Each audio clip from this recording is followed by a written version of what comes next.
E aí, pessoal?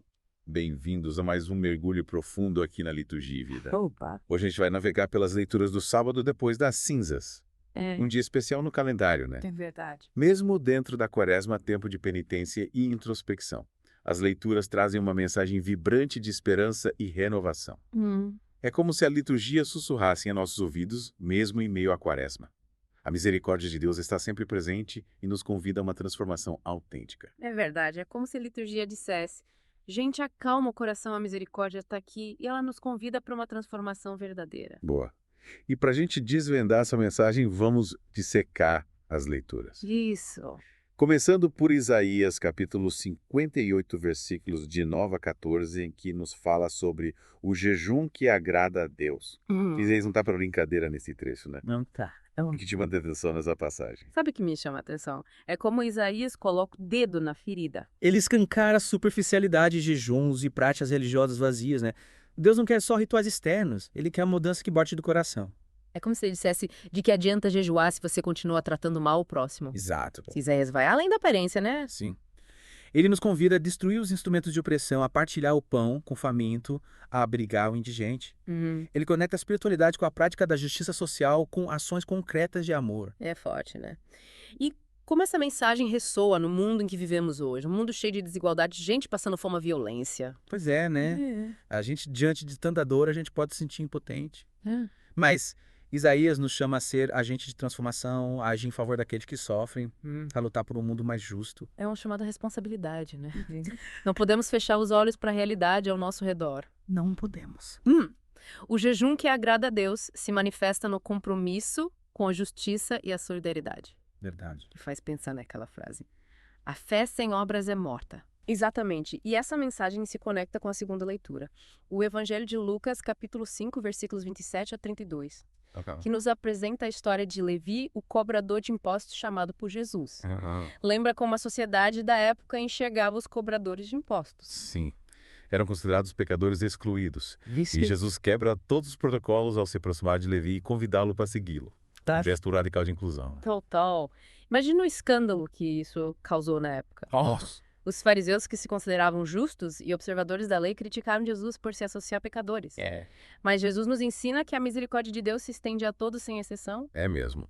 Essa atitude de Jesus me faz pensar, será que nós também não criamos barreiras e julgamos as pessoas antes de conhecê-las de verdade? Será que somos abertos a acolher o diferente ou excluído como Jesus fez? É uma pergunta para a gente refletir, né? Jesus nos convida a olhar para o outro com os olhos do coração, com compaixão, sem julgamento. Afinal, como diz a Escritura, quem dentre nós não tem pecado? Verdade. E essa mensagem é libertadora, né? Porque todos nós, de alguma forma, precisamos da misericórdia de Deus. Com certeza. E essa passagem nos ensina a reconhecer a dignidade de cada pessoa, independentemente de suas escolhas ou erros. Legal. E para completar esse panorama, temos o Salmo 85, que expressa um clamor por Deus em meio às dificuldades da vida. É verdade. O salmista se coloca diante de Deus com toda a sua fragilidade, suplicando por misericórdia e orientação. É uma oração que ecoa em tantos corações, né? Principalmente quando a gente se sente perdido, angustiado. O que te toca nesse salmo? Sabe, a sinceridade e a vulnerabilidade do salmista me tocam profundamente. Ah. Ele não tenta esconder suas dores, suas fraquezas. Ele se coloca diante de Deus com a alma aberta, confiando que será acolhido e amparado. É um lembrete de que mesmo quando a gente se sente fraco e indigno, Deus está ali pronto para nos ouvir, nos fortalecer. Bacana! O Salmo 85 nos convida a buscar refúgio em Deus, a nos abandonar em seus braços, a confiar em sua bondade mesmo quando a gente não entende o que está acontecendo. Essa confiança, essa entrega nos dá força para enfrentar os desafios, né? Sem dúvida. E o salmista nos ensina a perseverar na oração mesmo quando parece que Deus está em silêncio. Sim. A ter fé de que no tempo certo ele agirá. Esses salmos são um bálsamo para a alma, né? Nos lembra que não estamos sozinhos, que Deus está conosco em todos os momentos, nas alegrias e nas dores. Com certeza. E o Salmo 85, junto com as leituras de Isaías e Lucas, nos convidam a viver a quaresma de forma autêntica, buscando a conversão do coração e a prática da justiça. É como se as leituras nos dissessem, olha, a quaresma não é só sobre privação, é sobre transformação. É sobre se abrir para a misericórdia de Deus e ser misericordioso com o próximo. Exatamente. E essa transformação interior se reflete em um mundo mais justo, mais fraterno, mais humano. É como se a gente plantasse sementinhas de amor e esperança por onde paz. Que legal. Que imagem bonita essa da sementinha. E você que está nos acompanhando nesse mergulho, o que achou? É isso aí. Compartilhe as suas reflexões com a gente nos comentários. A sua participação enriquece muito o nosso mergulho. E antes de partirmos para a segunda parte do nosso mergulho, fica a pergunta: como podemos traduzir essas mensagens em ações concretas no nosso dia a dia? Como podemos ser mais justos, mais compassivos, mais misericordiosos? Boa pergunta.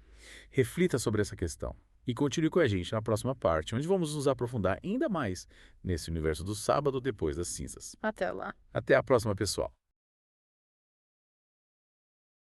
E estamos de volta para a segunda parte do nosso mergulho profundo aqui na Liturgia e Vida. Isso aí. Na primeira parte, a gente explorou Isaías 58 e o Evangelho de Lucas 5, que nos desafiam a viver a Quaresma de forma autêntica, né? Buscando uma conversão verdadeira e praticando a justiça no dia a dia. O que você achou? É isso aí. Isaías nos provocou a questionar aquele jejum superficial de fachada. E o Evangelho de Lucas nos mostrou a misericórdia de Jesus acolhendo os marginalizados, mostrando que o amor de Deus não exclui ninguém. Exatamente. E agora a gente vai mergulhar no Salmo 85, que nos apresenta a oração de alguém que se reconhece como pobre e infeliz, sabe? Clamando pela misericórdia e pela orientação de Deus. Uma oração que com certeza ressoa em muitos corações, principalmente em tempos de crise e incerteza, né? Verdade. Eu me aqui pensando. Quem nunca se sentiu assim perdido, sem saber para onde ir? O que te chama a atenção desse salmo? A sinceridade do salmista me toca profundamente. Ele reconhece sua fragilidade, sua dependência de Deus e expressa sua confiança na bondade divina. Sabe, quando a gente chega no limite e a única coisa que a gente consegue fazer é se entregar. É como se ele dissesse: sim, eu senti, eu não sou nada. Nossa, é verdade. E essa atitude de humildade, de reconhecer que precisamos de Deus, é essencial para nos aproximarmos dele, né? Com certeza. Não se trata de negar nossas dificuldades ou fingir que somos fortes o tempo todo. É justamente quando a gente reconhece nossa fragilidade, nossas feridas, que a graça de Deus pode agir com mais força em nós. E o Salmo 85 também nos ensina a perseverar na oração, mesmo quando as respostas parecem demorar, né? A gente vive num mundo imediatista que é tudo para ontem. Pois é. Mas a fé nos ensina a ter paciência, a confiar no tempo de Deus. Sem dúvida. O salmista insiste em sua súplica mesmo diante do silêncio divino. Ele confia que Deus está ouvindo e que no momento certo manifestará sua bondade. Me faz lembrar daquela frase: Deus tarda, mas não falha. Verdade. A oração não é uma fórmula mágica para conseguir o que a gente quer na hora que a gente quer, né? Não. É um diálogo constante com Deus, um caminho de entrega e confiança. Exatamente. E a oração nos ajuda a fortalecer a nossa fé, a discernir a vontade de Deus em nossas vidas, a encontrar consolo e esperança em meio às tribulações. Sabe, quando a gente reza com o coração aberto, a gente sente mais leve, mais em paz. Sim. É como se a gente entregasse nossos fardos para Deus carregar. É como se a gente encontrasse um porto seguro em meio à tempestade, né? E como podemos aplicar essa mensagem do Salmo 85 na nossa vida prática, no nosso dia a dia? A gente falou de jejum e de justiça, de misericórdia, mas e a oração? Como a gente coloca isso em prática? Acho que a gente pode começar cultivando momentos de silêncio e introspecção, sabe? Buscando ouvir a voz de Deus no nosso coração. A oração não precisa ser algo formal, cheio de regras. Pode ser um simples diálogo com Deus, expressando nossos anseios, nossos medos, nossas alegrias. Sim. A gente pode falar com Deus em qualquer lugar, a qualquer hora. É verdade.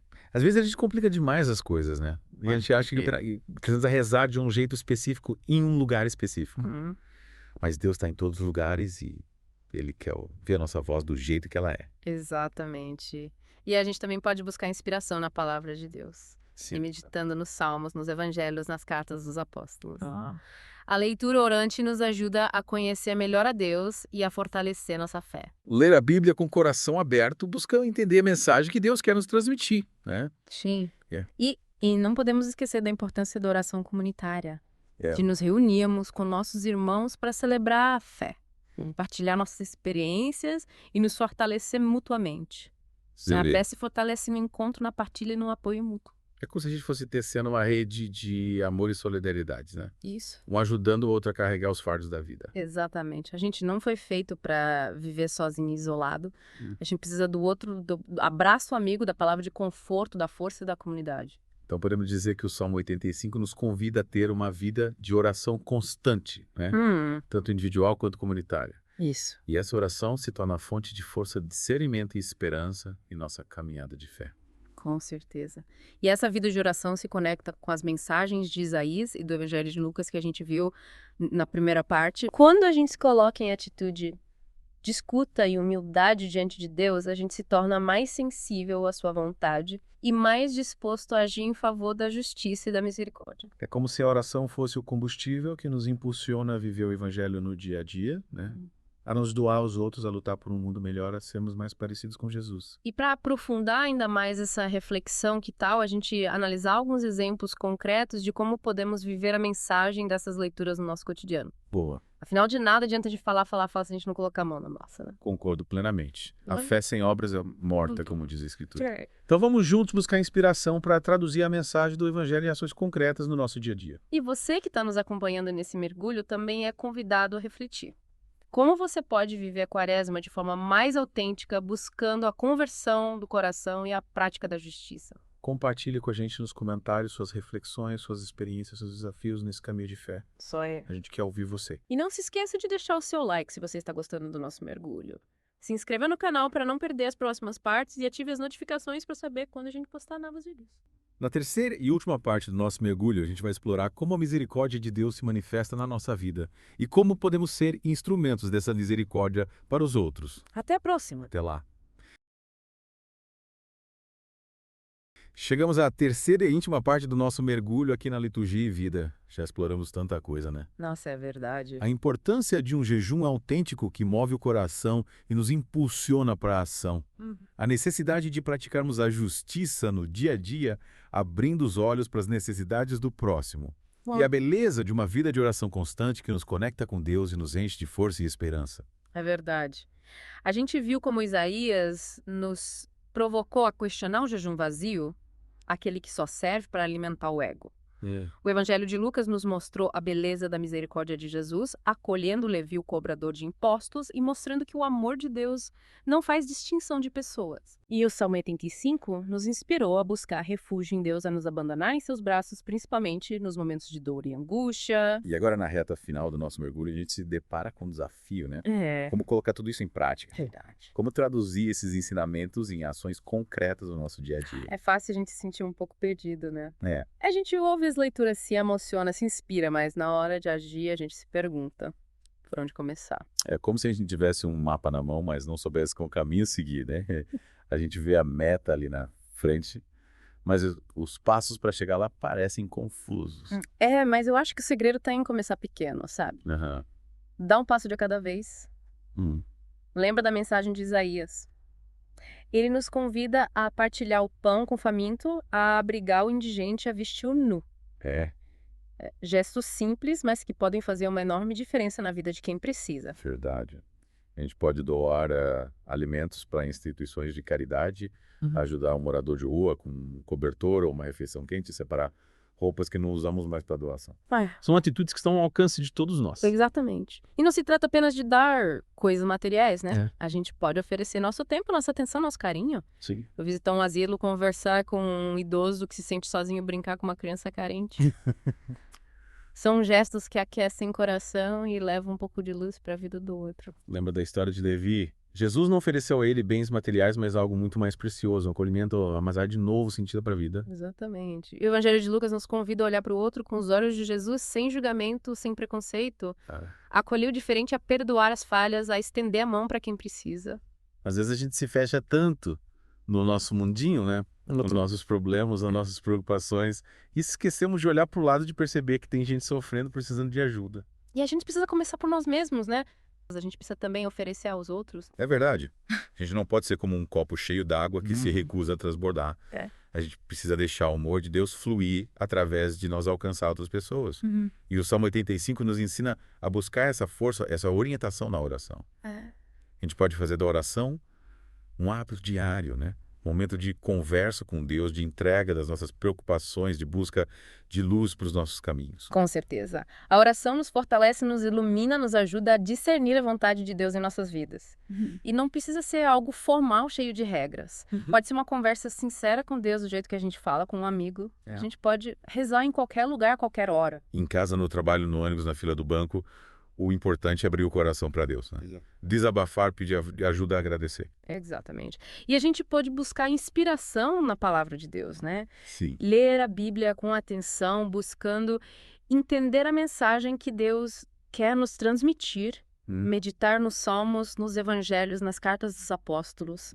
A palavra de Deus é alimento para a alma. Então a gente pode concluir que viver a mensagem dessas leituras não é algo distante, complicado, impossível, né? É algo que a gente pode fazer no nosso dia a dia com pequenos gestos, atitudes e escolhas. Com certeza. A quaresma é um tempo propício para conversão, para transformação interior, para a prática da caridade.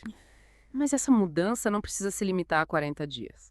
Pode ser um processo contínuo que nos acompanha ao longo de toda a vida. E você que nos acompanhou nesse mergulho profundo que leva daqui. Qual o seu compromisso para viver a quaresma de forma mais autêntica? Compartilhe suas reflexões com a gente nos comentários. A gente quer muito ouvir você. E não se esqueçam de deixar o like se vocês gostaram do nosso mergulho. Se inscrevam no canal para não perder os próximos vídeos e ativem as notificações para saberem quando a gente postar novos conteúdos. Foi um prazer enorme compartilhar esse momento de reflexão com vocês. Que a gente possa seguir juntos nessa jornada de fé, buscando sermos cada dia mais parecidos com Jesus, espalhando amor, justiça e misericórdia por onde passarmos. Até a próxima, pessoal. Um abraço apertado em cada um de vocês.